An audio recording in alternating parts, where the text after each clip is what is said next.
ছেলের বিয়ে হয়ে যাওয়ার পর স্ত্রী সন্তানদেরকে নিয়ে দূরে চলে যায়, তার পিতামাতা তার অপেক্ষায় থাকে, বলে যে ছেলে আসবে, কিন্তু সে মা বাবার কাছে আসার নামই নিচ্ছে না ভাই। যে ভাই টাকা নেই।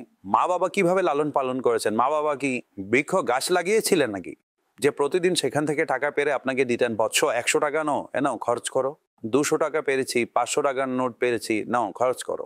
তারা যে অবস্থায় আপনার লালন পালন করেছেন তা আপনিও দেখেছেন। এটা পিতামাতার হক। পিতামাতা এটার অধিকার রাখেন যে আপনি তাদের কাছে যাবেন, তাদের পাশে বসবেন এবং তাদের সেবা করবেন আর তাদের দোয়া নিবেন। আর আল্লাহ না করুন আমি ওই সকল সন্তানদেরকে বলছি যারা বিবাহিত, যাদের মনে হয় আমি কষ্টে আছি, আমি বিপদে আছি, এবং যদি আপনার পিতামাতা জীবিত থাকেন, আপনার কিসের চিন্তা? যাও তাদের কদমে বসো, মাথায় হাত রেখে বলো মা দোয়া করুন যেন বিপদ দূর হয়ে যায়। মা হাত বুলিয়ে বিপদ ঝেড়ে ফেলে দিবেন। আরে ভাই এগুলো কোনো ব্যাপারই না। যাও না মা বাবার কাছে।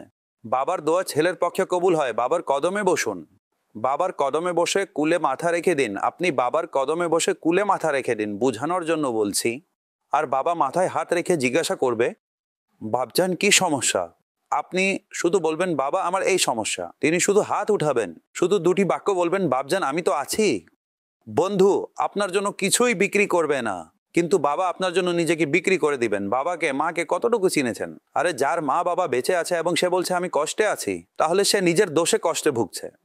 আপনার কষ্ট দূর করার জন্য আল্লাহ পাক মা বাবার ন্যায় মহান দোয়ার মাধ্যম, অর্থাৎ এমন স্থান দিয়েছেন, যান গিয়ে বসে পড়ুন এবং তাদের মাধ্যমে দোয়া করান। ভাই শরীয়ত মোতাবেক আপনি সম্পর্ক বজায় রাখুন, তাদের কাছে যান, নিজে আত্মত্যাগ করুন, নিজেই স্যাক্রিফাইস করুন।